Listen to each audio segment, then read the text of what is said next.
And the other thing that I would say is remember your military bearing. Remember your military bearing. Press your shirt. Okay. Put a tie on. I'm not asking you to wear your Sunday best, but I know I could tell when people would come in and they're wearing their best clothes. It might not be a three-piece suit. It might have been blue jeans and a polo, or even blue jeans and a t-shirt. But I could tell if someone took the time to iron it, to get a haircut, to shave. To shave.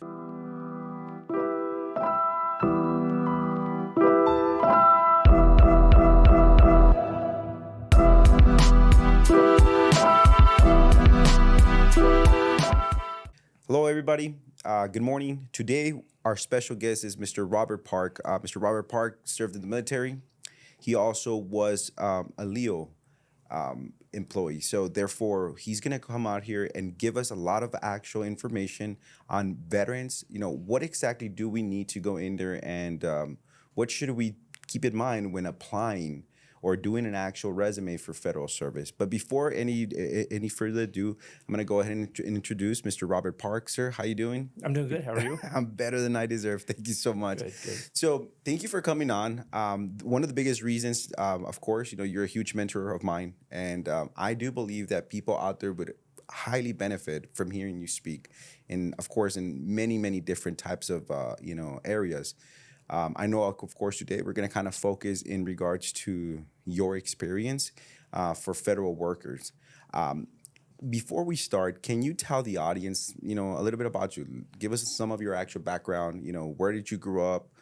How was your actual, you know, teenage years all the way up until, you know, kind of now? I know, you know, it's kind of, you have a lot to say, but could you give us some of the biggest highlights about Sure. No, you know, a lot about myself. I was adopted when I was first born, my twin brother and I, to a military family. And Okay. So I was blessed. I was born in Ohio, and then soon after that moved to Germany, and then I traveled extensively as a kid. My father was a chaplain in the Army. Okay, You know, okay. the worst kind, you know, preacher's kid. Not only preacher's kid, but Southern Baptist. Not only that, he was in the Army. No, but, you know, I lived in Germany a couple of times, grew up mostly on the East Coast, and then my dad's last assignment was at White Sands Missile Range. Okay. So that's how we ended up out here in the you know, desert Southwest. And I went to high school and college in Las Cruces. You know, I was your typical, you know, I played high school football, you know, 3-sport letterman. I played football, soccer, ran track. There we go. You know, I was on a couple of really good teams. You know, actually made state championship a couple of times, lost each time, but you know, no. So I had fun growing up. You know, Las Cruces was just big enough to have a lot of friends, and just small enough you couldn't get in too much trouble without, you know, hanging yourself. So it was a lot of fun growing up there. And Okay. after graduating from New Mexico State with a degree in human resources, I tried to get hired with a couple of law enforcement agencies, and it didn't pan out. And you know, being, you know, 21 or 22 actually, and you know, smarter than my dad, there's no way I was going to join the damn Army, right? No. But then I started realizing everything I was wanting to do, that was a good basis. So I initially enlisted in the military because I actually wanted to go to law school. Really? And at that Okay. time, the GI Bill would not cover, officers didn't get it, and they weren't covering, and they just opened up, so they were covering master's degrees and or law school. Okay. So I figured, you know what, it's a good way to pay for law school. We'll at least get started with law school. And thank God I did that, because I went airborne infantry, but then I busted up my eye and had it reattached. And I went JAG, and I was a paralegal in the military for about 5-6 years. And so that gave me a wealth of knowledge of background. I worked a lot of like criminal law, court martials, separations, a lot of admin, you know, reading regulations more than anything. And then I worked, actually the most interesting job I had with that was I was operational law in CIC. Wow. Okay. When we were at Fort Lewis for I-Corps. And I should say First Corps. I get yelled at by the commanding general if I call it I-Corps. But no, so there I deployed a lot. We saw a lot of the world, you know, real world situations, applying, you know, in administrative law and all that to real world scenarios was kind of interesting. You know, Really? very interesting. And then I decided to get out because I wanted to, again, I didn't know if I was going to make the military career or not. Okay. And at that time, there was some personal reasons and all that. You know, I had lost some family members that had passed, and I was gone I was never around. Of and course. I was really I was Because of deployed that a lot. tempo. And then It's funny. And I got the reserves. I got in the special operations unit, and I was deployed all the time. But Which anyways, I was very grounded. I stayed in Seattle for a while. I started in Alaska, and then I did PCS to Fort Lewis and stayed. I was at Wainwright, and then I went to Fort Lewis. I got out from Fort Lewis, and then like every veteran that was getting out, I had a wife, had a dog, and a mortgage. So I'm like, oh my God, I got to figure something out. So I told my wife I wasn't going to leave the military unless I got a job, and no one really ever tells you how to write a resume or how to do that. I mean, the Army gives you what all of us in the military know, that when you're out processing, you get 2 weeks, and half of that's majority of that time, 10 days of it is clearing CIF. exactly. And if you were like me and you're in the field, you had to spend 8 days cleaning all your equipment, especially Seattle, because it was all mud and rain. So I mean, you really kind of, I mean, the military does a better job than most, I would say, civilian jobs about making sure that you're getting taken care of, but still, they just kind of left you kind of flapping in the wind a little bit. You know what? And that is very true that you kind of mentioned that, and they've gotten a lot better. I know for a fact they've gotten a lot better. They've really stepped it up in attempting to go in there and, have individuals transition over. But you were saying, so basically, you were young, you had a family, you had kids. So how did you navigate through that? Because a lot of it was like, bumper cars. Just go here, that doesn't work, kind of bump this way, go that way.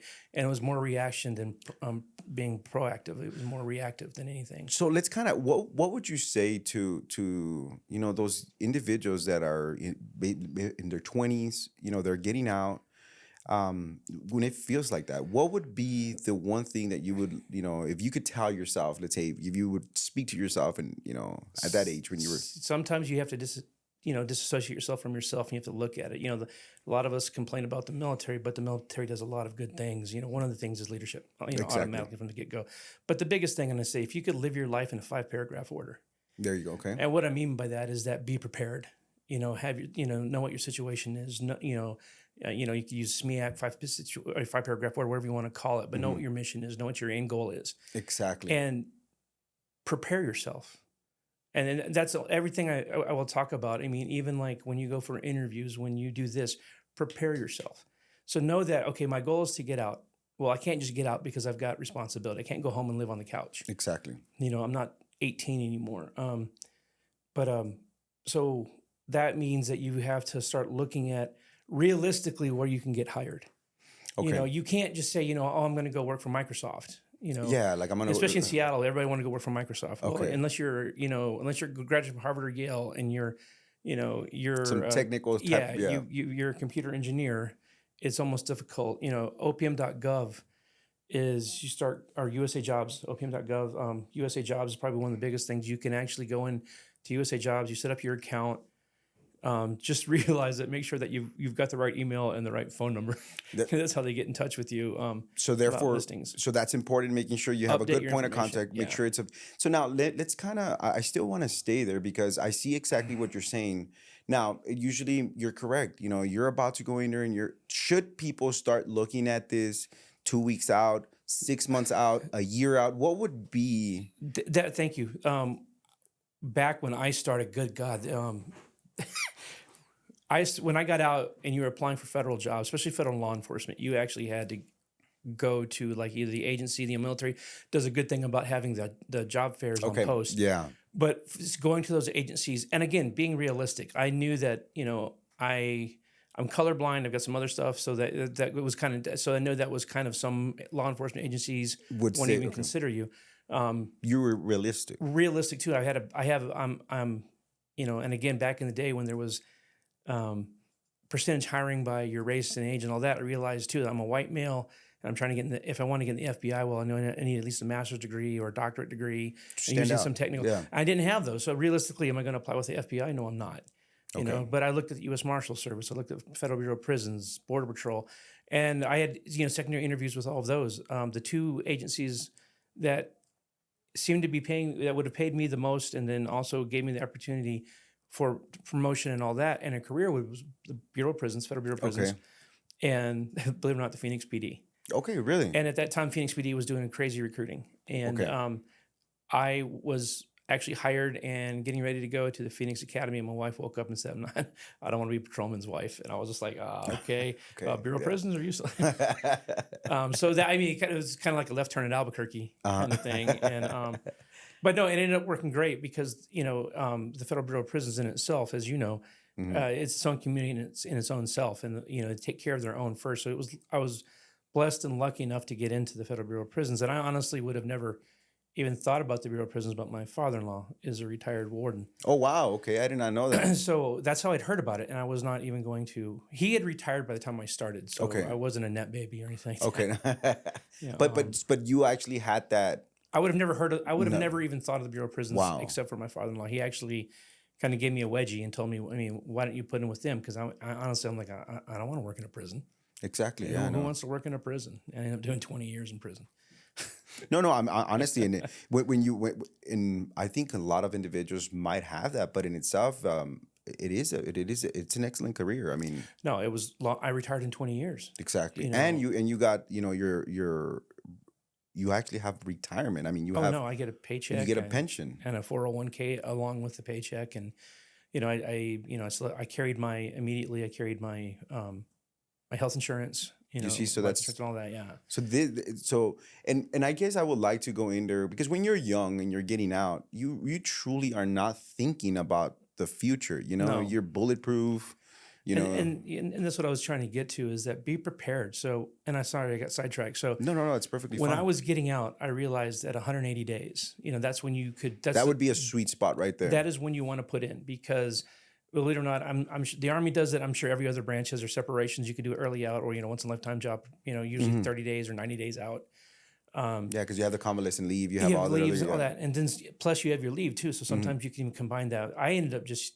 I kind of double dipped. I got out and then I was hired within those 90 days of my terminal sweet. leave. So you were like, hey, technically I wasn't supposed to, but I got hired in 45 days afterwards. After I got out, I had 45 days of learning the dog 3 times a day. And then I started with the Bureau. But I started doing applications. I started doing interviews at about almost a year out.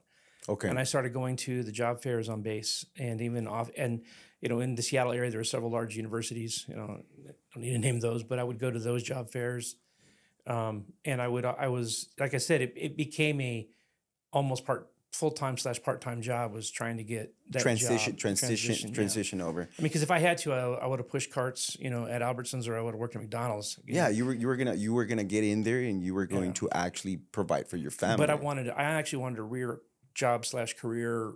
I mean, why leave something safe like the military and go and do this? I wanted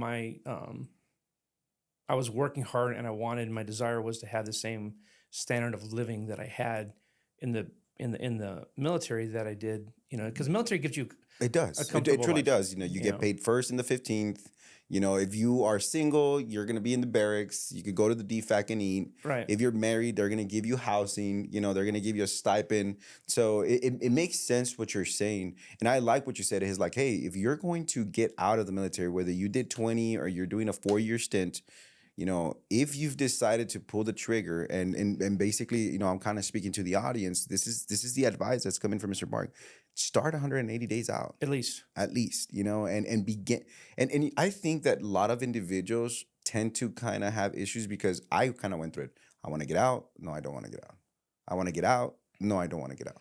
It's like it's that love and hate relationship. And then it's almost the opposite when you get out. You're like, why the hell did I get out? Yeah, and then you're like, man, thinking about all the cool places you've done, all the cool things you've done. I was lucky. I was airborne. I was air assault, so I got to do a lot of cool things that a lot of people just see on TV. Exactly. I can actually say I jumped into a lake. There you go. Literally. So I know that we're jumping back and forth. Tell us a little bit about that because I'm pretty sure that there's other individuals that are seeing. Can you tell them about being airborne, about being air assault, about come on, you have to. That's some pretty cool stuff.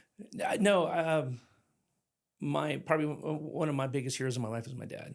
There we go. And my dad was What is your dad's name? Richard Park. Richard Park, sir. Shout out there. No, he wasn't your typical Army chaplain. He was actually branched infantry, and then during college he went.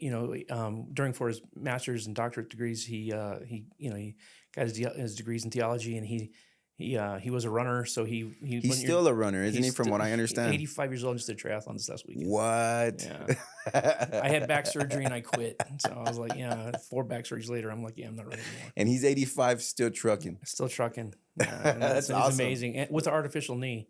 Well, shout out. Yeah. So no, no, but I remember one of my first memories when we were living in Germany, I saw my dad on one of those family days they do in the military. And my dad did a family jump. And yeah, there it is, airborne. And when you see what they call a mass tack, when you see all those air, parachutes in the air, it's amazing. It's something else. And it's like, honestly, one of my first memories was, one of those family fun days. I remember the C-130s coming over, and I actually picked my dad out, coming out. Get out of here from I really. could see him, and I watched him the whole way down, and I thought that was just the coolest thing in the world.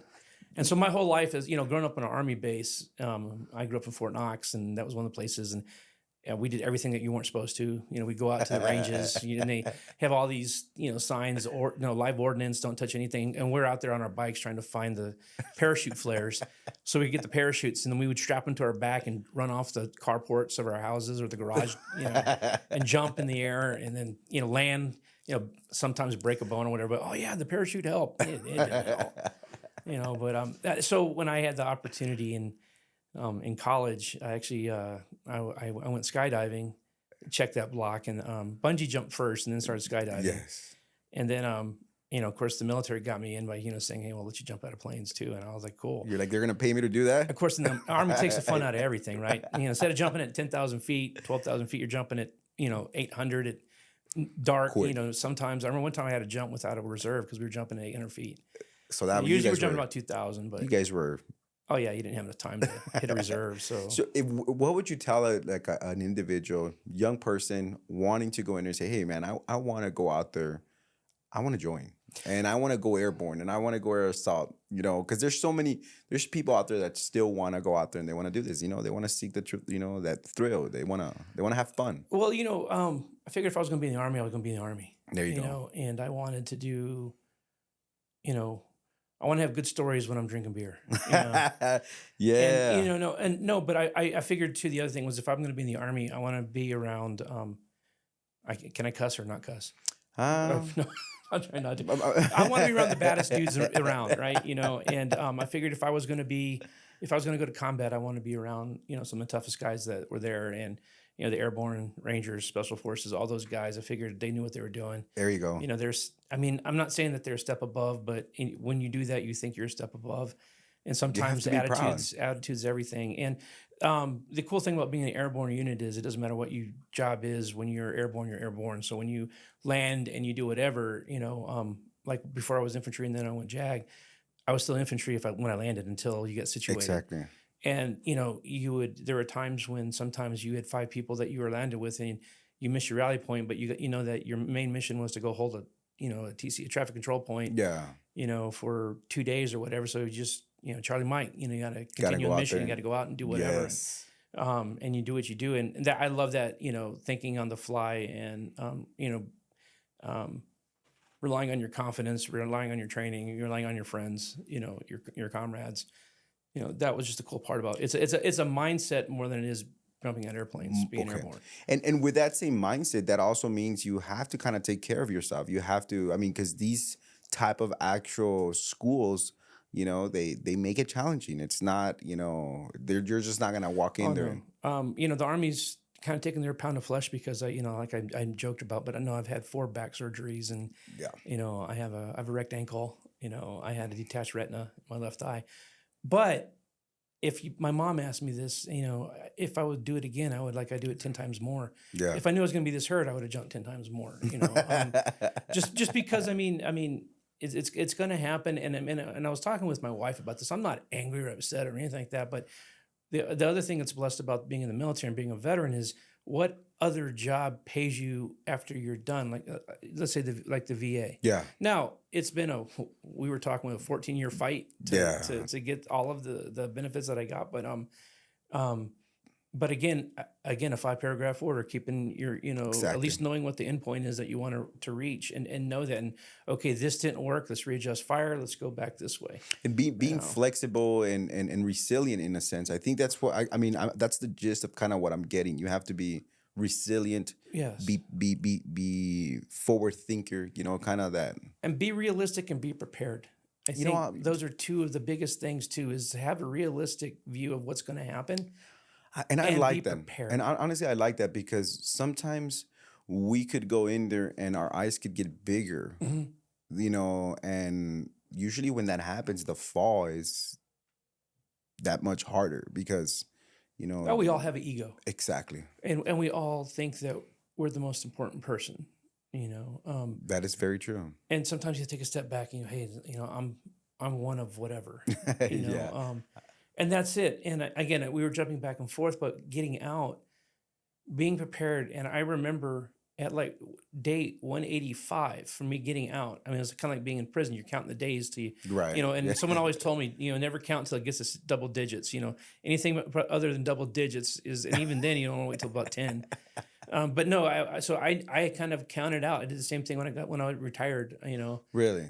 from the Bureau of Prisons. I had counted out so many and I had so much leave, and I think when I retired, I gave up 4 hours of sick leave. Really? So I had managed it enough that, So therefore, you put enough thought behind and you planned it out. oh, same thing. And again, I'm jumping back and forth, but like when I No, that's retired, fine. it was the same thing as when I got out of the Army, and then transitioned to civilian. When I retired, I did the same thing because I joke about it, and I had got a degree in human resources. I didn't start using human resources until 17 years after I got my degree. Okay. Because I was in the military. Then with the Bureau of Prisons, I was an officer. I was a computer specialist. I went back to being an officer. I was a lieutenant. Yeah. No. And then very extensive. I went to human resources because that was my degree. And I figured, you know what, I like helping people. And at that time, I knew my back was getting worse. I was pending my first back surgery. Okay. And that's when I was like, okay, I might need to take a step back. I can't be, in the Bureau of Prisons, I was on SORT, which is like our version No. of SWAT. Yeah, I remember. That's the special unit. Mhm. For those that don't know, SWORD is just a special unit within the Federal Bureau of Prisons. They are highly skilled, and they're tactical basically. I mean We go boom and bang. yeah, you guys get to deal with specific scenarios that require We train, yeah, hostage situations, exactly. riot situations. So that in itself is pretty cool, and I want to kind of touch upon all of this because, but let's you kind of said that when you were leaving your federal retirement, did you apply the same rules that you did when you were kind of yes. You did. So that's I knew that I knew that my 20-year mark, and at the way I retired because I had just turned 50, or I was turning 50. And I did 20 years. So that's like, there's two magic numbers. It's 25 years at any age, or 20 years and above the age of 50 to retire in federal law enforcement. okay. Not just federal, it's a little bit different, but federal law enforcement, that's it. The maximum age is 57. Can you explain that? Because that's very important. Because there is a difference between, your regular GSs and what they call your GLs, your Leos. Your Leo, government law enforcement, or if it's a law enforcement with a GS with a law enforcement stipend. Exactly. You have the FERS and FERS Leo retirements. Mm-hmm. The FERS retirement is, it's very basic. I mean, it's 62 or 65, kind of depends on the agency. Okay.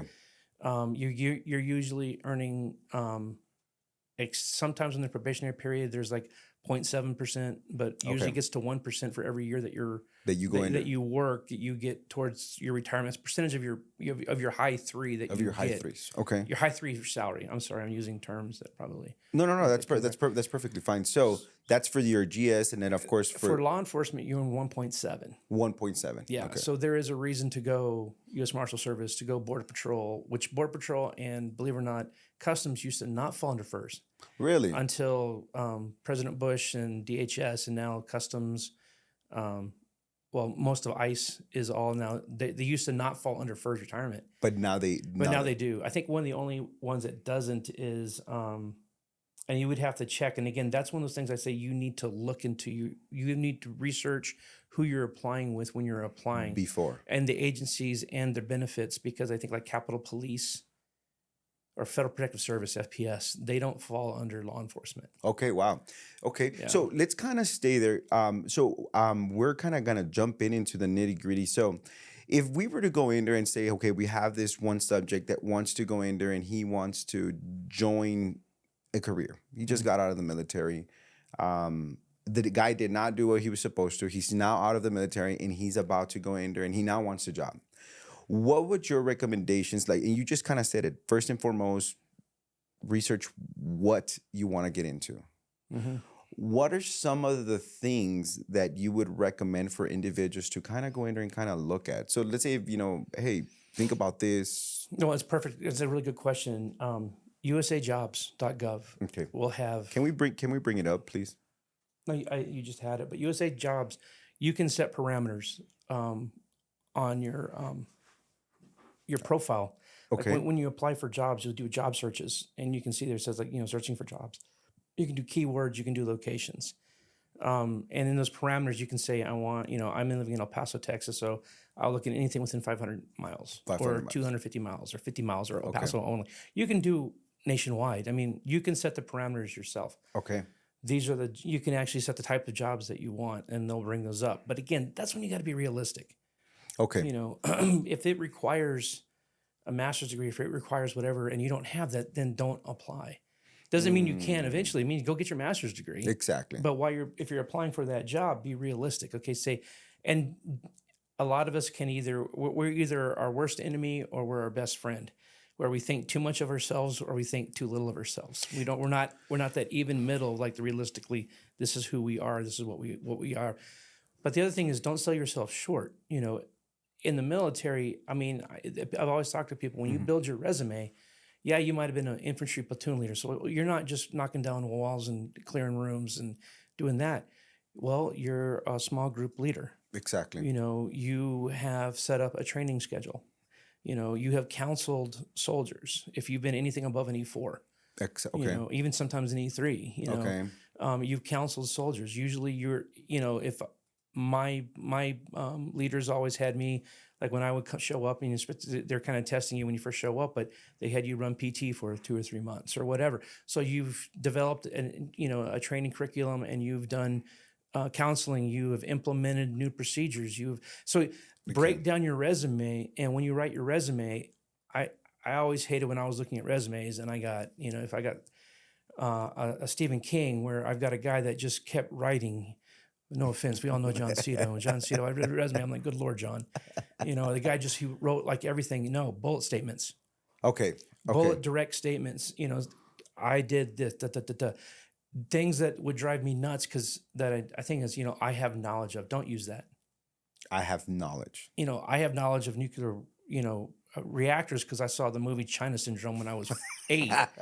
But does that mean that I know how to run a nuclear facility? No. Okay. So that's the example that I use. But like that's a great example. So what you're saying is that action and relatable. Action, relatable, and coherent. I imagine. It can't just exactly. And when you look at the job specifics for exactly what I'm saying, it has like skills and strengths, and it'll say for the GS5 position, you have to have these skills or have done this experience this education. If the GS7, it explains those. Let's put. Can you pick that security? There you go. Security specialist. So water commission. That'd be good. That'd be an interesting job. So that's an international boundary. Yeah, for the water commission. So keep going down. I guess you're talking. So it'll have special authority. I mean, not supposed. If you look at federal employees, competitive service, military spouses, usually it'll say veterans. Keep going down, duties. Okay. So it's going to say develops, administrative, manages personal security program. Well, if I was doing that and I was a E5 in the military coming out, well, I would have had to have developed a 6 roster. Okay. I would have had to have all of that. I would have had my, Yeah, a range. I went in there, I developed something in regarding it, running an entire range or something like that. Where it's showing that you're actually managing, you're administering, you're developing. So those are the kind of the key words. Now, one of the things that I heard is that when I submit my actual application to USA Jobs, it doesn't, I mean, because I imagine there's thousands upon thousands of people that apply. You don't get 1,000 resumes. Isn't there an algorithm that kind of... Yes, and that's what I was saying is if you look at that and it will say qualifications, and this is minimum qualification right here, and this is probably for I think it was said it was a 9/11, So it'll usually break it down, promotional potential to 11. So if you get hired at whether 7, 9, or 11, you're going to go to the GS 11 11, eventually. okay. So once you get hired, it doesn't matter that, but it's always easier to qualify at a lower GS And then work your way up. and then work your way up. So don't sell yourself short that, oh, I deserve the 9. Well, you probably deserve the 9, but you're going to qualify at the 7. And then So go in. again, that's what I'm saying. Be realistic. So that's usually depends on the agency and how their tenure is set up. It can be anywhere from 6 months to a year for your next move, or sometimes it's when you meet that qualification, you can show it, then you get moved up. Because I know like the Border Patrol for a while, where they hire you at 5, but once you graduate the academy, and their academy was really long, you get your 7. You know, and then after you get off your first, because I think it used to be Border Patrol, you were on probation for 2 years. After the first year, then you get your next step.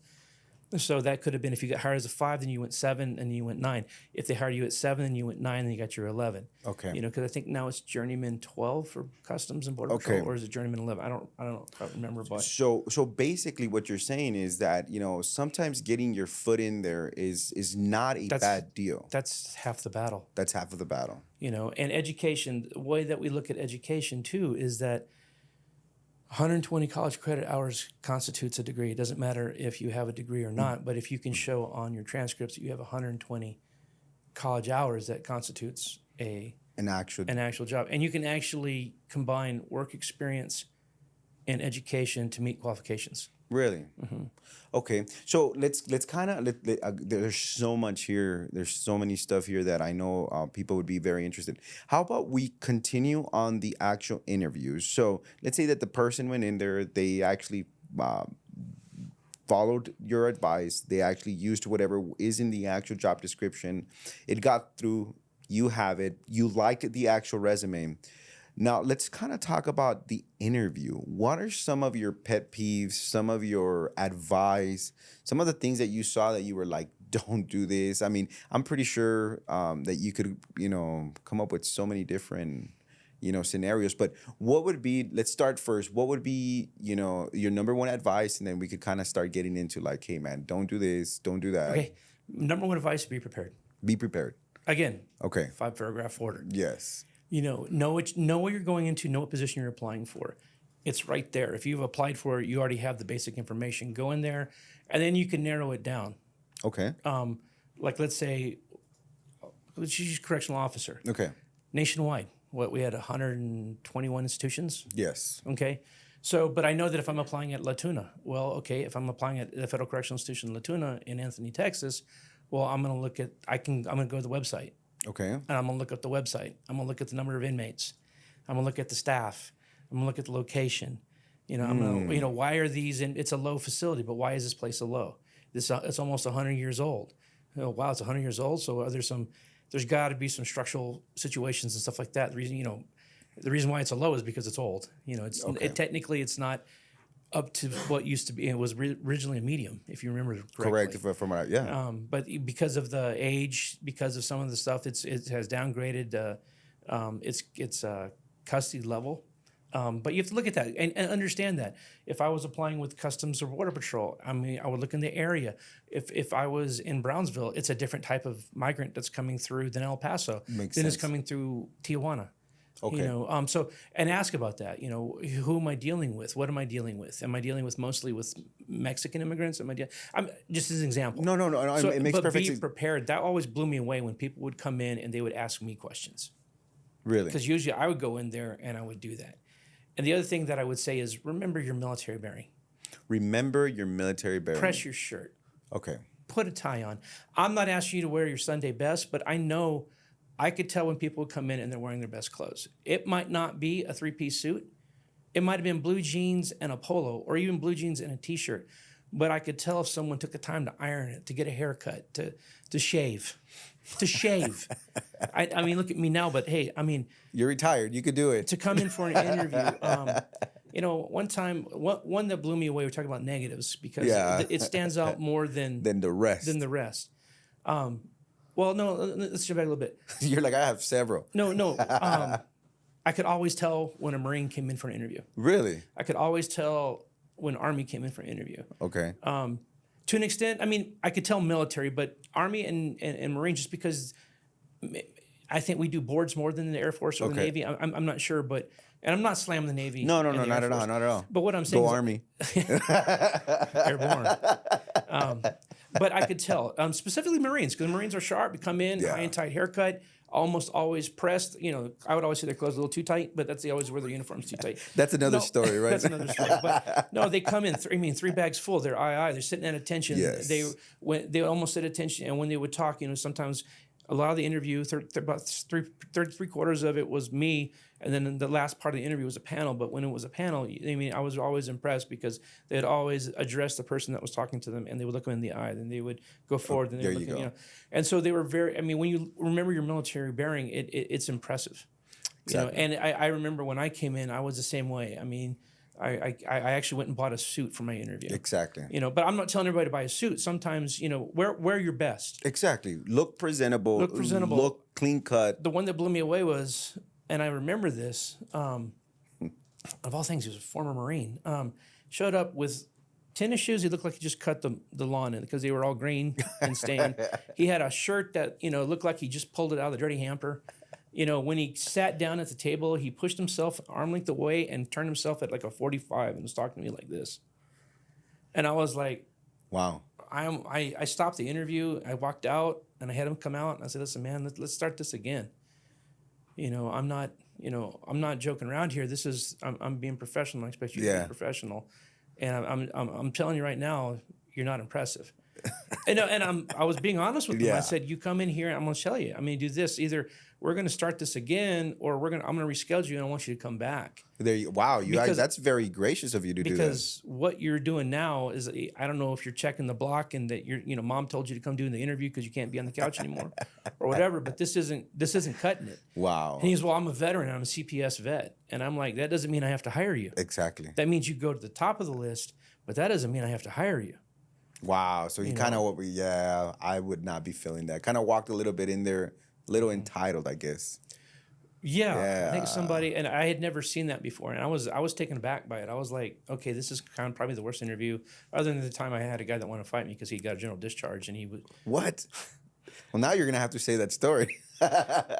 no, this guy. I called him up, and he had traveled quite a bit. He had come from San Antonio to interview in El Paso, and that's a 10-hour drive, or Yeah. 9-hour drive, Yeah. if you drive the speed limit. Right. But he had come in from San Antonio, and he big guy, like 6'3", 6'4", like 220, 230. And I remember he had said that he was a veteran, but he did not have his DD-214. DD Form 214. It wasn't part of the package that I had. And I asked him about it, and he kept being very vague. And then finally, I was like, listen, man, before we continue on, I need this to verify. Exactly. Because part of this interview is I have to verify your paperwork, I have to verify who you are, I have to verify all that. I need you to from 214. And then when he showed me it, it was a general under honorable conditions, but, when I start looking up the codes and all that, and he was not, reenlistment eligible. He was outside hiring guidelines. Oh, wow. Okay. And I think he knew it and I knew it and we both knew it. yeah. And he was like, I came all the way from San Antonio. And I'm like, again, not my fault. I actually was trying to set you up an interview at Three Rivers. Exactly. Which is, 40 miles outside of San yeah. Antonio.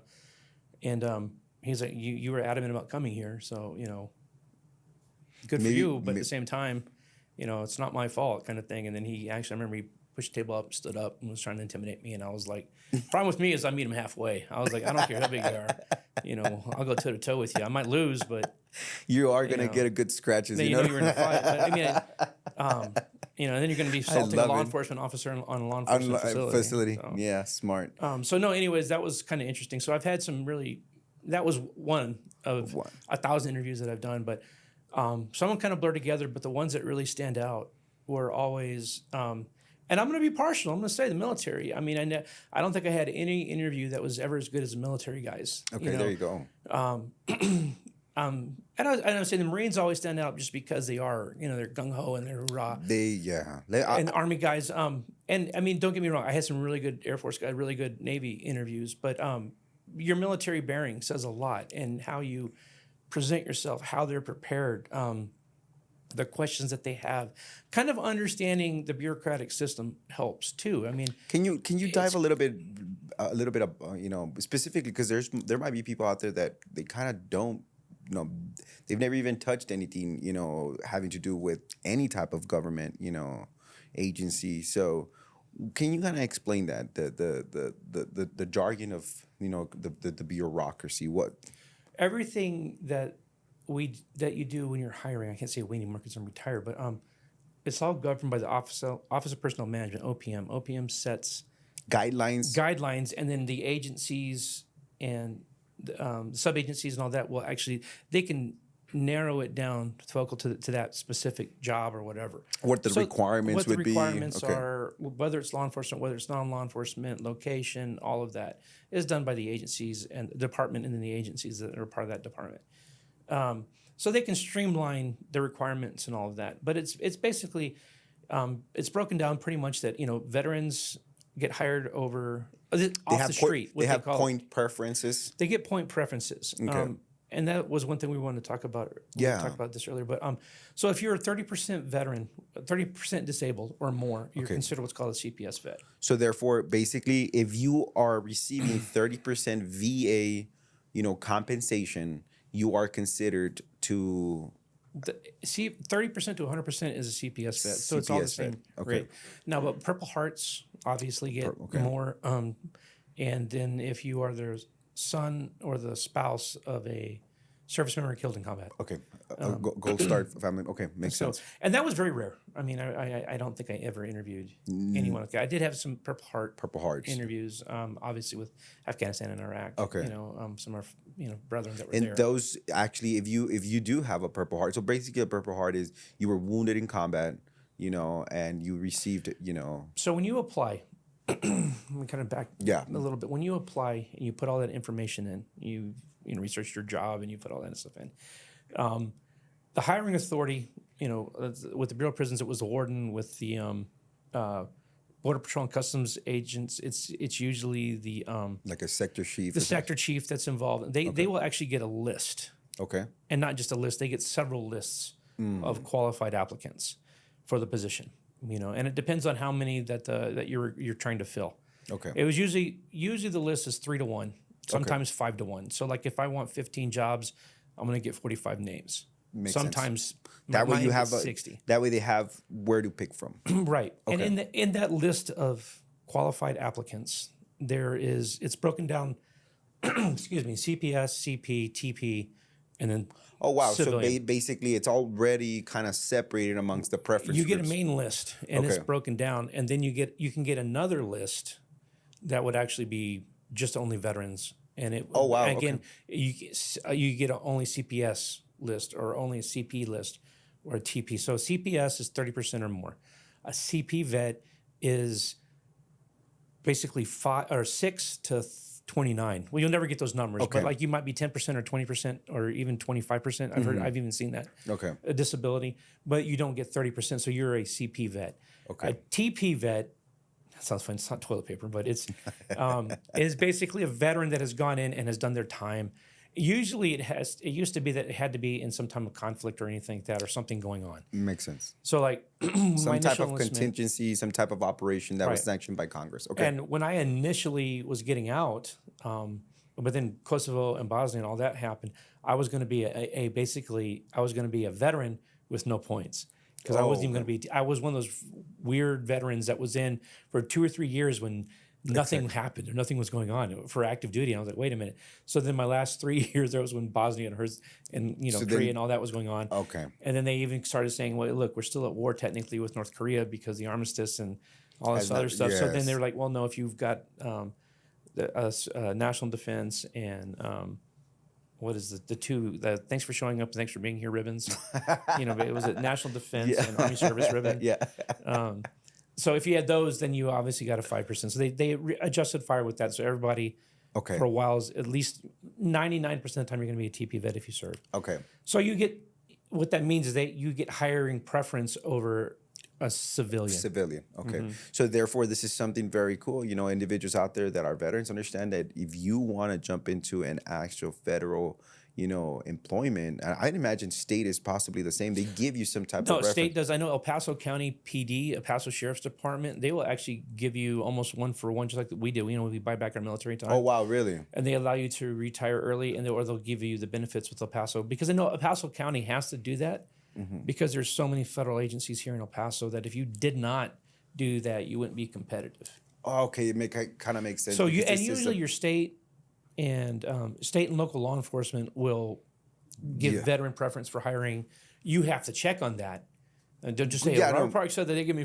No. You have to check on that. But it's more than likely that they More would. than likely, More yeah. than likely that they will, because it makes sense, because all these agencies are competing for new individuals to come in and actually kind of take over the reins. So And it doesn't matter if you talk to a federal government hiring or if you talk to civilians. Right, everyone says their preference is always to hire veterans. And if I'm not even mistaken, because I even know that in the private sector, like That's what I'm saying. there is huge yes. incentives to hire veterans. Well, there's that, but they also, if you talk to employers, they say that they would rather hire a veteran over a non-vet just because you've kind of proven yourself. You've proven that you're willing to go.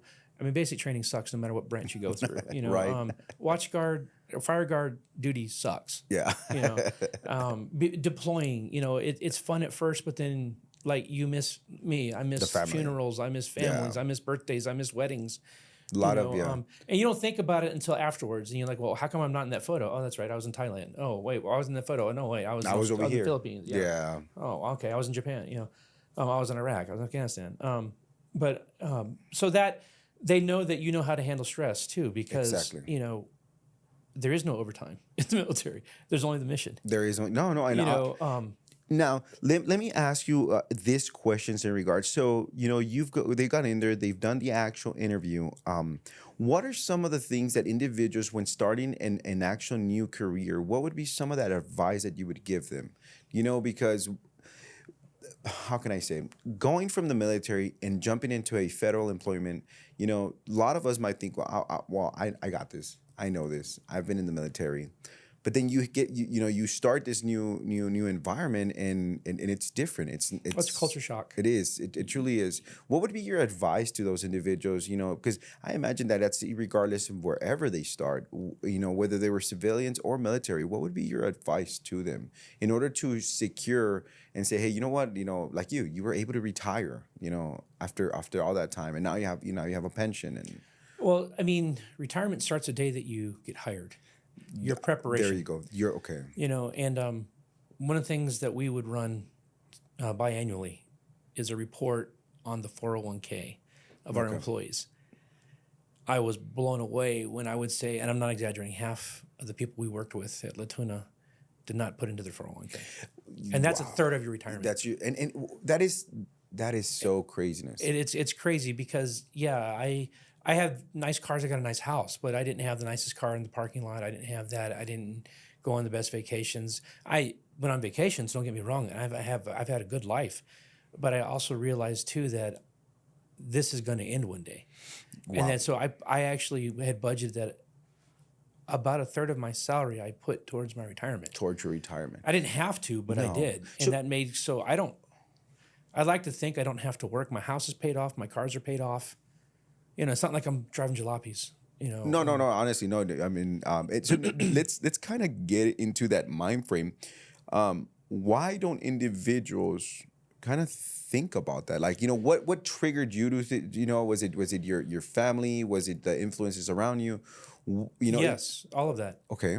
And honestly, what opened my eye was getting hired into HR, because I thought I was doing well. I think I had I was putting 10% in. Okay. To TSP. Not the highest is at one time it was 50%. It's gone higher than that. That is the thrift savings plan. That is the additional 401k type of I don't know if it's a Roth or 401k that the it can be either one. It could be either one that the federal government offers. Right. Plus, you were actually law enforcement, so you also get an additional pension. Right. Okay. So that just to make that clear, so that people understand. You get your pension salary, which is a percentage of how long you work. Your high threes, high fives, whatever it was. Whatever percentage you earned. So how many years?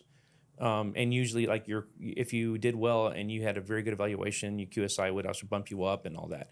So that's a third of your retirement, then you get your Social Security supplement. Exactly. If you're law enforcement, you can get it at 50. Oh, wow. Okay. And Little nugget. People don't know that. if you're non-law enforcement, you get it when you retire. You know, well, and usually you retire at 62 or 67, Exactly. depending on your agency. And then the last part is the TSP. The TSP. So it's kind of a three-prong approach to your retirement. So it used to be like when my father-in-law retired, he retired the old system, the or the CSERS, CERS retirement. Okay. SERES, which was basically you get a percentage of your retirement, which is sometimes nice because I mean my father-in-law retired at 70% his salary.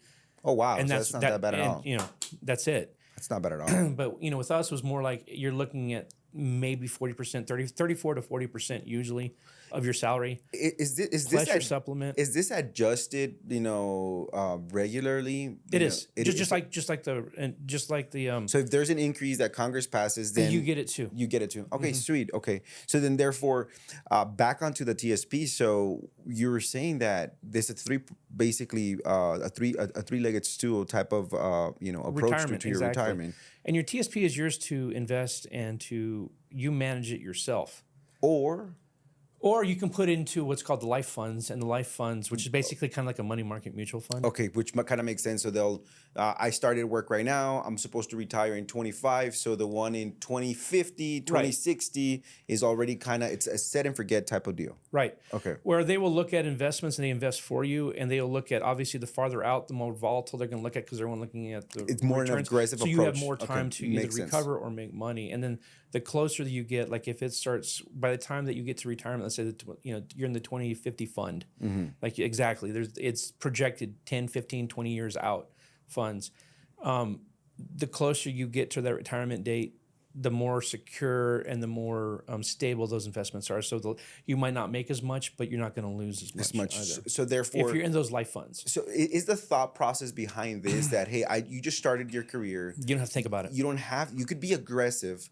You could be a little bit more, it's aggressiveness towards what you're investing because it's a long-term type of mission.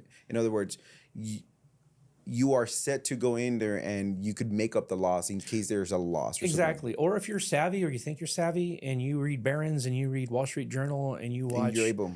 CNBC or whatever those with the crazy shows with all the stocks and all that, you can go in and you can set up your own fund. There's the I fund, the S fund, the T fund, the international fund, You could do the small business fund. The S&P 500, you can follow the C international funds and things like that. Okay. And there's a G fund, which is a government fund, which I would suggest nobody put in because that's basically the rate of inflation. Okay. So it's the government bonds. So therefore, it is smart. You've gone through the interviews.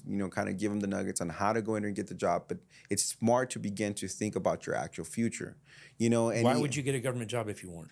That's you could craziness. probably make more money in the civilian world. But like I said, I have friends, I have family that are doing that, and they're putting more money into their retirement than I ever had to because I almost didn't have to think about it.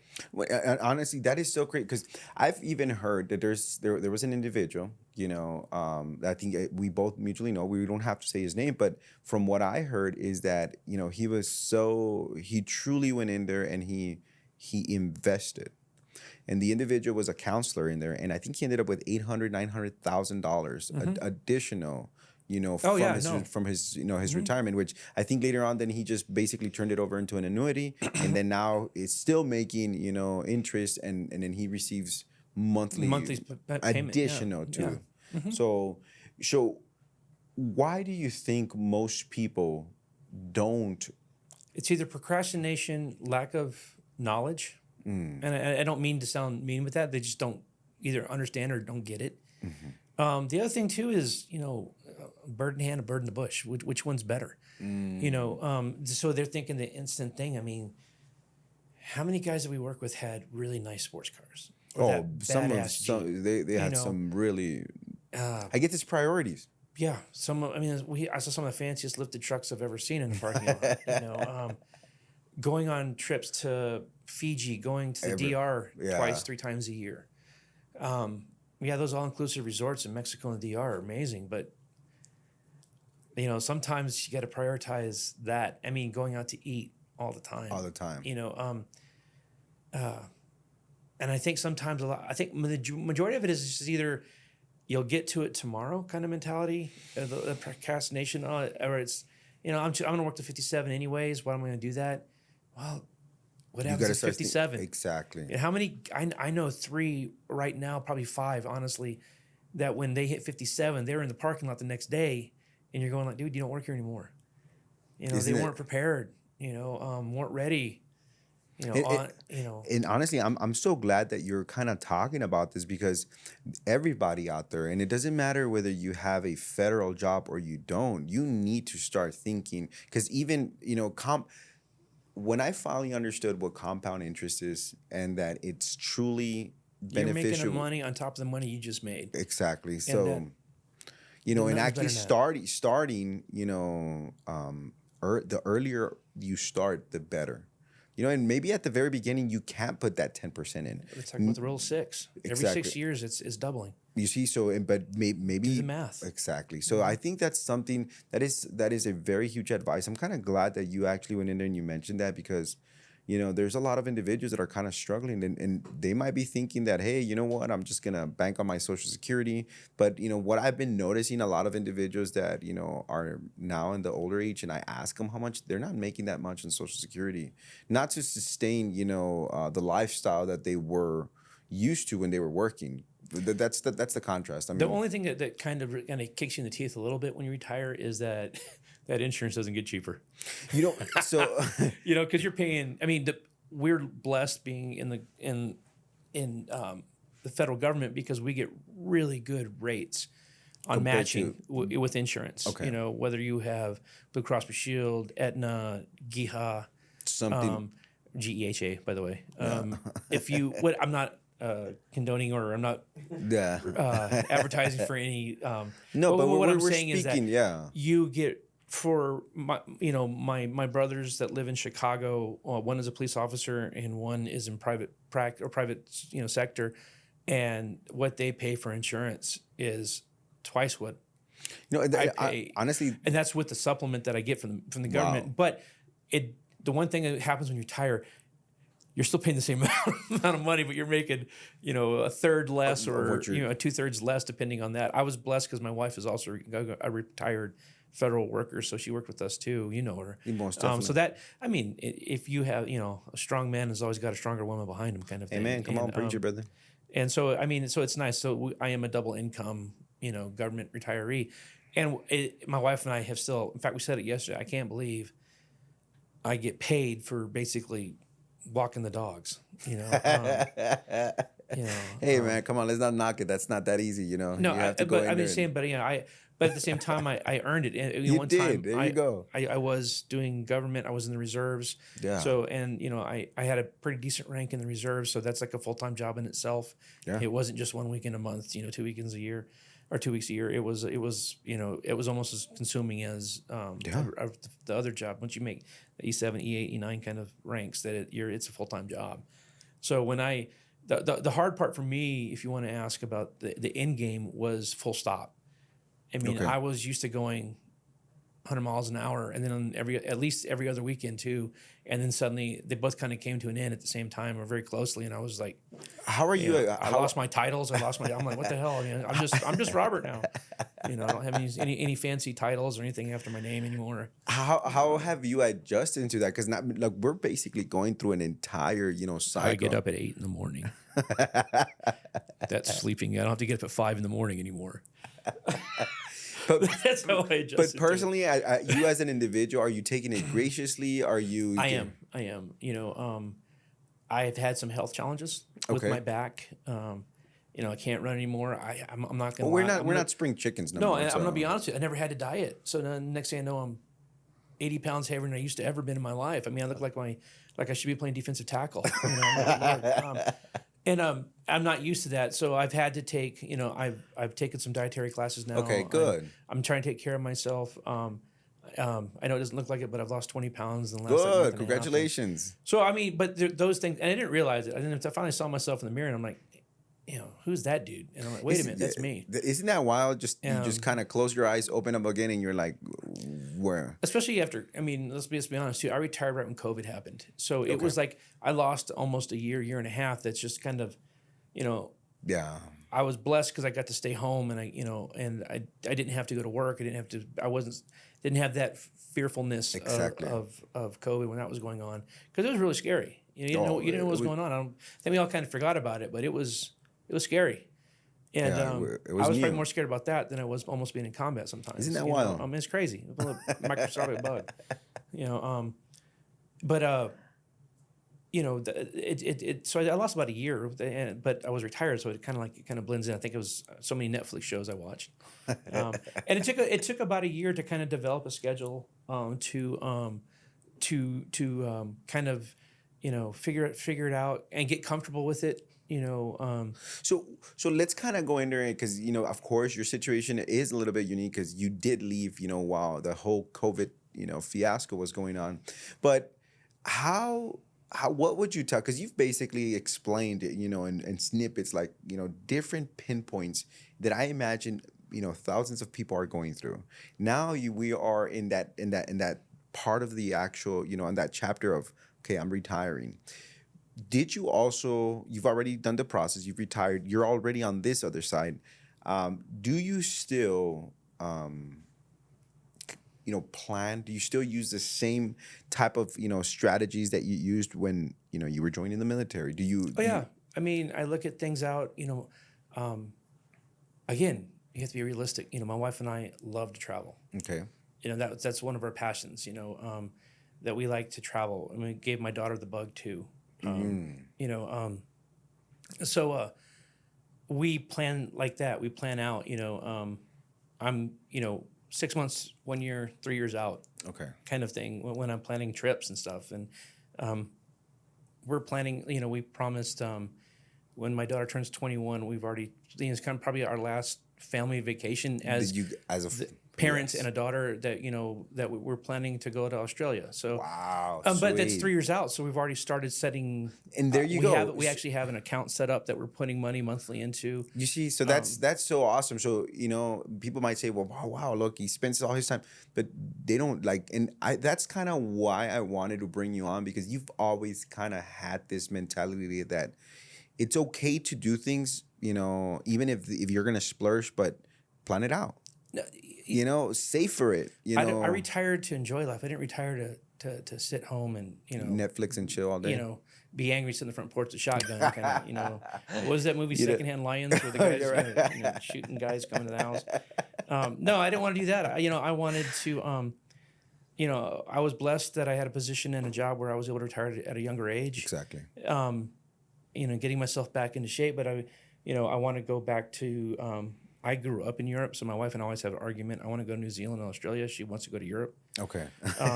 But also, there's enough in the United States. I've got a brother's. I have found my biological family. Most of my biological awesome. family, and I also have found. I have my family from Florida to Oregon to mostly around Chicago. That is so cool. Congratulations. So I'm traveling a lot, getting to meet new family members. Apparently, I have like 800 cousins and what? That's so cool. Probably 1,000 nieces and nephews. But no, so we're spending a lot of time going to Chicago.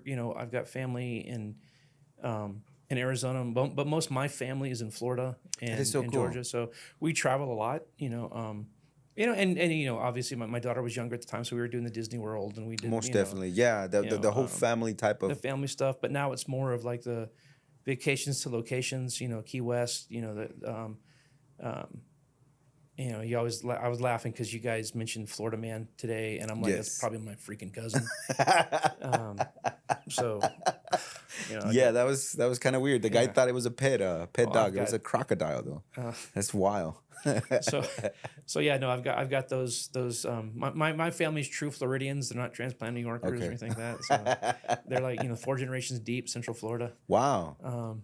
So it's neat. I get to go back there. I travel a lot that way. I got one of my closest aunts is in Mobile, Alabama. Okay. I like Alabama. Yeah, the coast is really pretty. Mm-hmm. And in the States, it's a prettier state than a lot of people think. It really is very diverse. It truly even is. has mountains and all that. I mostly saw Alabama when I was jumping at Fort Benning, and we come around Oh Lord, Benny. Chattahoochee, cross over and come back and come to DZ. That was my experience of going into Alabama. If you ever been to Fort Benning, it's actually a point on the Chattahoochee River that goes like that, so you know you're at. You cross over Alabama and come back in into a westward approach to the DZ. Anyways, no, but we plan it out, and there are some times when it has to be off the cuff. Unfortunately, if someone, Most definitely. if you got to go to a funeral, if somebody gets sick, but I can do that. My father, we talked about him being 85 and running, but he had a very bad accident about almost 18 months ago now. Oh wow. But it was really scary, and I had to, literally call my mom just to say hi, and she told me to sit down. I'm like, oh, what the hell, What's going on? And in 30 minutes, I got my bags packed and I'm driving out to go take care of my mom and my dad. And honestly, that is something so cool because I'm glad that your father's doing okay, but I think it's cool that you had the ability to say, hey, you know what, I'm gonna pop I smoke. got pop smoke. I'm gonna go out there Cut and do. sling low. Let's go. That in itself is a huge blessing because how many individuals out there that something is going on and they can't because they're stuck either because of work or whatever school might be going and I on. had the financial stability to be able just to go. Be able to do it, which is huge. But and I guess the entire moral of the story is, truly it comes into planning, and I know that what's it called? We're not really taught that, to be honest with you. If we put it into context, whether it was whatever I went through, I had learned a lot of life lessons. Growing up, I remember when I first got in the Army and I was in U4. And my wife wasn't quite working yet, and I remember paying the bills, and I had like $34 for 2 weeks, and I was like, well, what are we gonna do now? Huh? What cuss word can I put in here right now? What's going on? And I remember that. I remember thinking, I don't ever want to be feel like this feel like I was not providing for my family the way I should be providing. Wow, man. Well, God bless you. That is so no, but I remember just realizing, and again, I keep saying this, but being realistic. Okay, this is the money I make, so maybe we need to not go to the movies so much or go out to eat so much, and we're gonna eat at home for now. And again, realizing how much money I make a month, how much can I put aside, how much can I budgeting. I have one credit card, and I use it when I travel. And really, when I'm done with that, I pay it off. The only reason why I have the credit card when I travel because it's a lot easier sometimes, especially if you're overseas, than getting. Nobody wants money anymore. If you've been to Europe lately, it's all. I have not. It's everything is tap or. It's tap. Really. I don't think I even I old school. I showed up. We flew into London. We took my daughter to spring break to London, and again we planned this out. Yeah, a year in advance. most definitely. And we got to see these wonderful sights. But I remember first thing I did at the airport was I went to the money exchange, like old school. Got $200 out in British pounds, which was like £5. But anyway, but I when I got on the plane, I realized I still had those £5. So I was like, wow, everything was a credit card and even touch card. Even the street vendors or whatever. We really used the subway, which is really cool because it took about a day to learn. Mm-hmm. But London Underground is amazing. But no, everything was with a card. That is wild. Yeah, that's paid where for we're food, going. Paid for hotel, paid for everything with the credit card. And I use that to travel. And then when I'm done, I can know exactly how much I've spent, and then I can I pay off that. And usually I have paid off my trip before I go. I paid off the airfare, I paid off the hotel. Exactly. So and usually letting myself go again. I use a travel agency. I'm not gonna lie, it's easier. I get the insurance. There you go. And I use AAA, so it doesn't cost me anything extra if I have AAA. Oh, wow. Use their planning, And so and there's all those benefits. There's AARP has a program like that. At one time, there was actually one of them for the military. If I'm not mistaken, I don't even know. MWR used to have something. Yeah, I don't know. Does MWR at Bliss still have travel packages and things like that? They used to have those. I don't know if they do or not with all the budget cuts. I haven't checked in a long time, to be honest. So I need to. We need to go into because I haven't been inside base in a minute, but yeah, I've been in a while. Yeah. Probably 2021. Oh, really? Yeah, but I know for a fact it used to be you would go there to one of the kiosks and anywhere you wanted to travel. Yeah, they would have, and they even would have if you were depending on because I don't even know if does 100% can you fly space A? If I'm not I thought you mistaken, could. I don't know. You know what? That is a very excellent question. I Space actually available is don't know. That's how when I was an Army brat. That's how we traveled. Really? So I know for a fact as a retiree, I am able to go in there and get into space A, but Space A is amazing.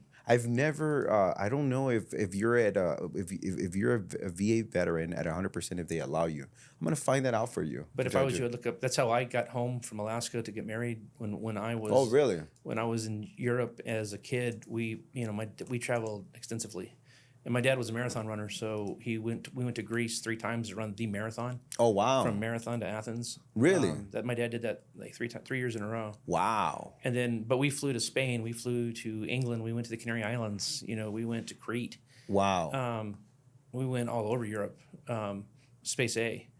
And even in the United States, as long as you're near an Air Force base, that's that's the easiest way. Exactly. Because the Air Force has planes. Right. So to me, what is this? Is right. There's travel instructions. I guess basically it gives you different categories of you being able to travel. Medal of Honor holders. It does say right there, retired, dependents, reserve, ROTC, veterans with permanent service. Yep. Yeah. So you were right. So that's pretty cool. We just good information for everybody out there. If you are at 100% total and permanent, you are able to travel space A. And that I remember one time when we were coming back from Thailand, we stopped in Hawaii and like 30 space A's came on the flight, and it was 747. Really? Yeah, flying back. So I mean, sometimes you're flying with tank parts and a C-130 with ear protection in. When I flew back from Alaska, I was in a KC-135 refueler. It was actually pretty cool. They allowed me to lay in the boom. Oh, really? And I let me lay down there, kind of showing off. And they asked me what plane I had been. I said, I've always been in a C-130, but I never landed. I was in a C-17, but I never landed. Like, what do you mean? I was like, airborne. Yeah, there you go. I think my first time I ever landed in a C-130 was Iraq. For real? Yeah, they did drop the tail and they did the tactical landing. Oh, okay. It was like a roller coaster. I thought that was fun. I was like, can we do this again? And everybody else was freaking out. Like, this is pretty fun. But yeah, no, honestly, I had never landed in a C-130. Really? That is up in them, but I never landed in them. You always jumped off of them. Oh yeah, Green Ramp Fort Bragg or Green Ramp Fort Lewis. Yeah. No, honestly, I really do appreciate you. I know that we're coming a little bit more to the end. I would like for you, if you can at this moment, if you want to look into the camera and just kind of, if you want to, any advice or anything that you would want to give, whether it be individuals wanting to join the military, people getting out of the military, people wanting to join federal service, people retiring from federal service, or just any individual that is, just kind of heard you talk today about like, hey, the importance of planning. Be prepared and plan yourself. But if you're going to do it, do it. Okay. I mean, I had a friend whose son joined the military, and I told him, hey, if you're going to do it, do you want to make it a career? Do you want to do it whatever? And I said, if I was only joining for 4 years, I'm going Airborne Ranger. I want to do everything. I want to check those blocks. Exactly. I want those schools. I want to say that I've done this, that you can't say that I didn't do it, kind of thing. And that's just me, though. If I'm going to go in, I'm going full, 3 bags full. I want to go in. Have those goals, have those desires. I mean, in life, too. I mean, I wanted to be a scuba diver, so I got certified scuba diving. Only thing I haven't done in my life that I want to do is actually I want to go river kayaking. And I never did that, and I kicked myself in the ass. Well, you're never too late. I'm never too late. But no, my whole thing is if you're going to do it, do it. Okay. Don't be afraid to do it. It might be scary. It might be outside your comfort zone, but it's amazing how quickly your comfort zone adjusts. So would you tell people that they have to be comfortable being uncomfortable? To an extent, yeah. Okay. There's a point where you need to be uncomfortable, and the time that you start getting comfortable, that's when you need to think about, do I need to? And there's a point when you say, I'm done. I want to be comfortable. Exactly. No, most definitely. And there's those times when you're trying. I would say kind of push yourself. Always put yourself out a little bit. Don't be afraid to fail. The biggest thing about veterans, and this is if I have one key, is don't be afraid to ask for help. Okay, that is very, very the one thing, and that's part of being prepared, is knowing that these are my limitations. This is my strong, and this is my weak. Where can I get some help? And you know what? Whether it's mental health, whether it's I'm so glad health, that you're mentioning that. Whether it's looking for jobs, how to do things. I mean, I've come to you because you call me your mentor, but you're more of a mentor to me than I am to so you. Kind. I really do appreciate it.